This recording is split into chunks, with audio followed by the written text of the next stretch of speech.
by asking you, Justin. You were talking about this kind of skills gap, the fact that not many people are able to fly these drones.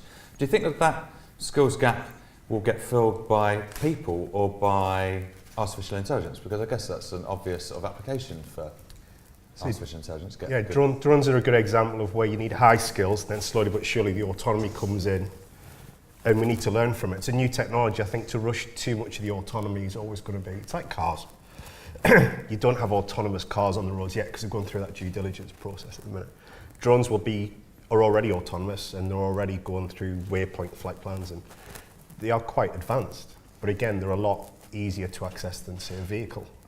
As mentioned before, aircraft still fly in autonomy now. It's been a silent journey of technology with aircraft. The interesting thing with drones is that it is very much a skills-led initiative.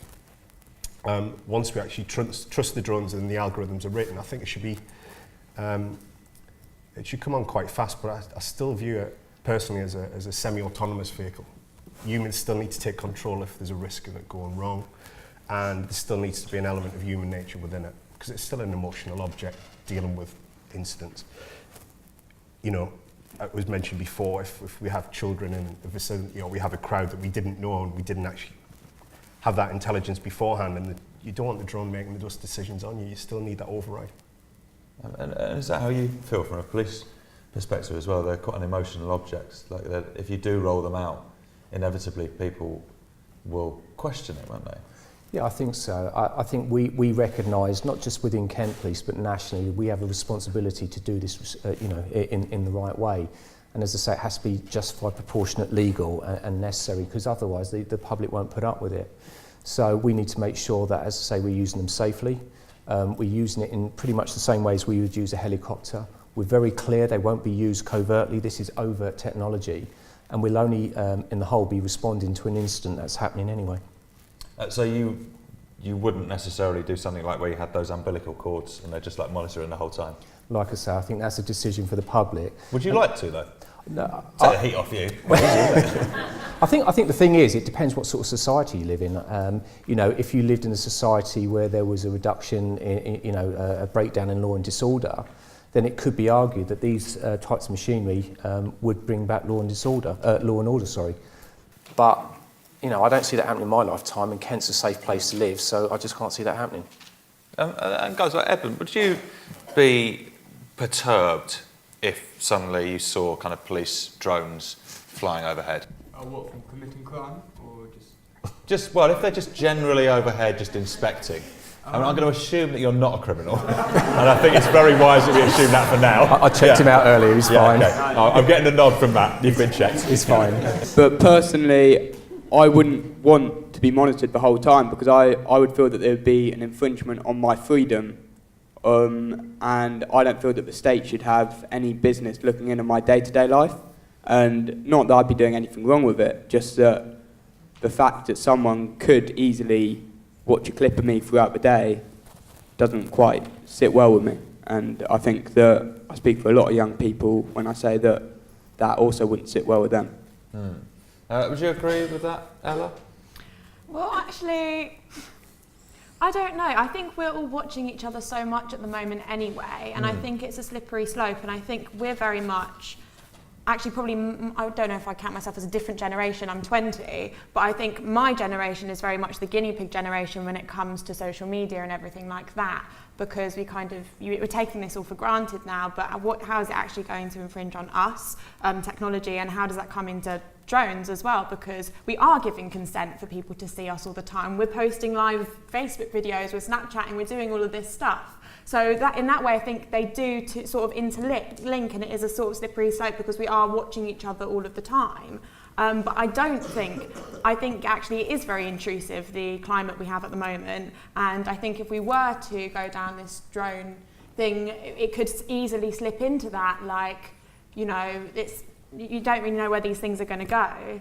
I guess that the difference between maybe what you're talking about in terms of the amount that we share online is that we feel that we have some control over it, because we're kind of curating like what we want to show, when we want to show, how we want to show it. Whereas if there's this kind of drone army overhead, which I don't think Matt is suggesting, then we wouldn't be able to pick and choose what people were seeing. But I was really interested in what you said about CCTV, because of course CCTV is doing that. It's just that drones would do it better. Yeah. Essentially. Yeah, exactly the point I made, which is, we're one of the biggest users of CCTV in Europe. So, if you were able to have a number of drones which were so powerful that actually they could do the same job and effectively eradicate them, would that be acceptable for society, and how's that different? Farah?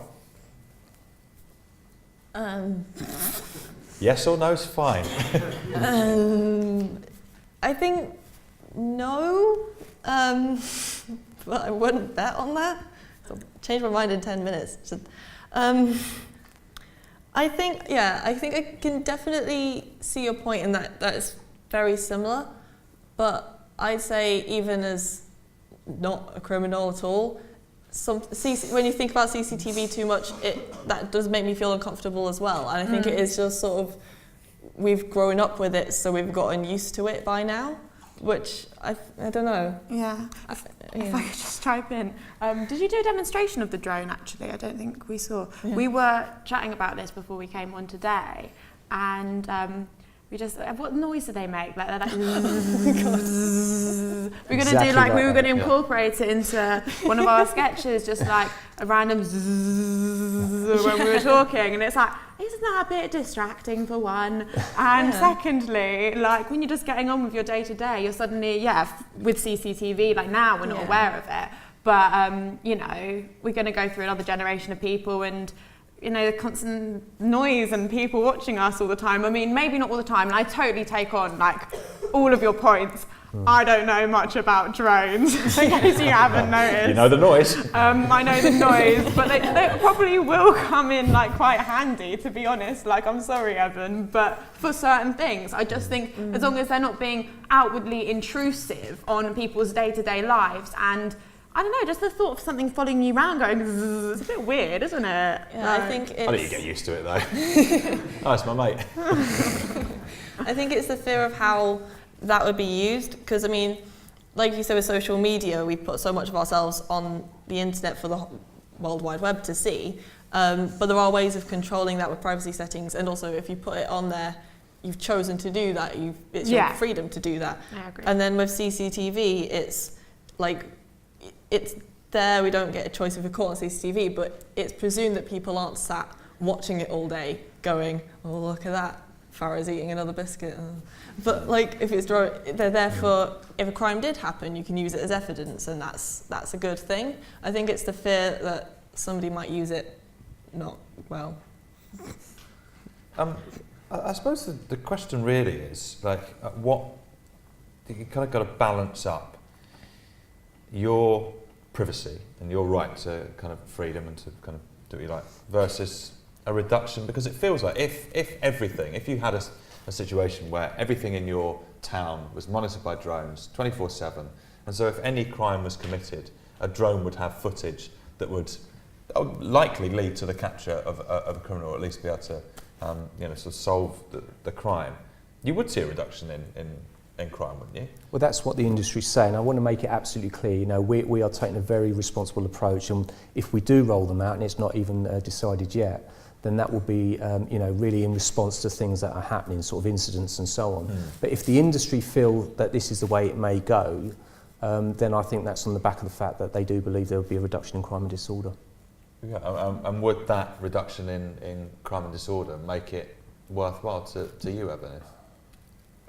Well, personally, I think a big problem is the crime could be reduced, but then there's also the thing that footage can not just be used for that. I mean, corporations, I'm not saying anything about the police force here, but I'm saying that it is a fact that corporations do, and banks do have a say when it comes to the law and things.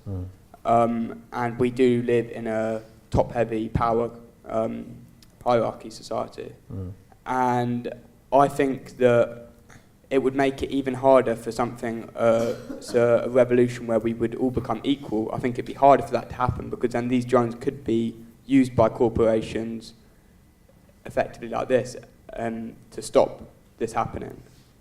And I mean, in an ideal world, drones could be a good thing, but then for me personally, I don't trust the people behind them. No offence to you guys, but I don't trust the people behind them enough to really, I don't know, just allow myself to be monitored like that. I mean, it's an absolutely valid point, and the point I made at the end, which you may not have seen, is we live in a democracy.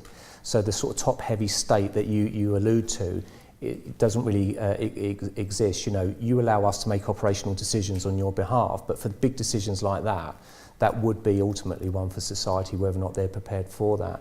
And to also reassure you that the police, local authorities, even companies that use CCTV and cameras outside, they're highly regulated in terms of how they use them and how they store the information.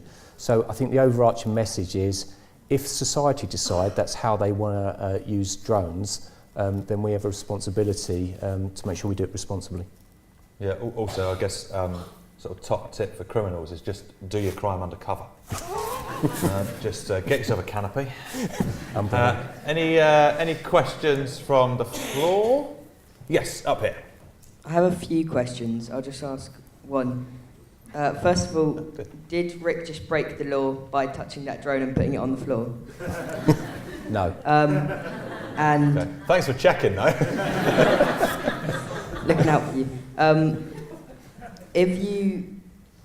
If the drones are used in the police force, would they also be able to be used by private companies for them to monitor their private property?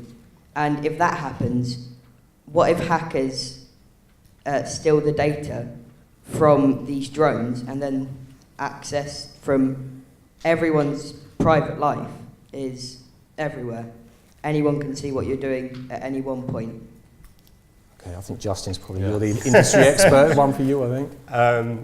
We work with counter-terrorism, we work with police, we work with loads of issues. To reassure you, most of the technology is actually already locked under encryption anyway. There is worldwide protocols to do that. I think one of the problems we have is the world is still amok with hobbyists who build drones who might not work to the level that we would work at and the police would work at, and various other bodies as well. When it comes to hacking drones, it's possible. I'm not even going to say that you can't do that. Everyone's looking at counter-drone technologies to prevent drones from doing exactly what you just said there, if somebody does it untoward. However, today we're talking about about drones being used by the police and the likes of ourselves in a controlled manner. I'm more interested in what you just said there for uncontrolled drones. How do we take them back? How do we stop them from doing that in breach? There is laws there, Civil Aviation Authority, simple practice. If you want to go and fly and you want to earn any money using a drone, you need a license. If you want to fly, you need the permission of the landowner. You need to apply the rules of law. You need to work a safe distance from people. All those things need to happen. We comply with that. The police definitely comply with that. It's the people who potentially just need a bit of advice and a bit of coaching to get there. That's the interesting thing for me. I can go to Maplins today, spend £1,000 and buy a drone. I don't need any training. I don't even need a license. I can just go and buy one. I can go to... You need that Maplin card, don't you? Yeah. I can go to a shop and buy a TV and I need a license. It's ridiculous. The registration needs to come through, the ownership and knowing who owns these things and who has them as devices. I'm strong on that. I think we need that register in place quick. Any other questions? Oh yeah, done. This is more of a question for Matt and Justin, but I was just wondering, if you let automated drones exist in the police force, would you need to revise the laws or Asimov's laws of robotics? Come on, Matt. Would you revise Asimov's laws of robotics? Just answer the question. I haven't got a clue. I haven't got a clue. I will actually reject that question because I don't know what Asimov's laws of robotics are, so I do apologise, mate.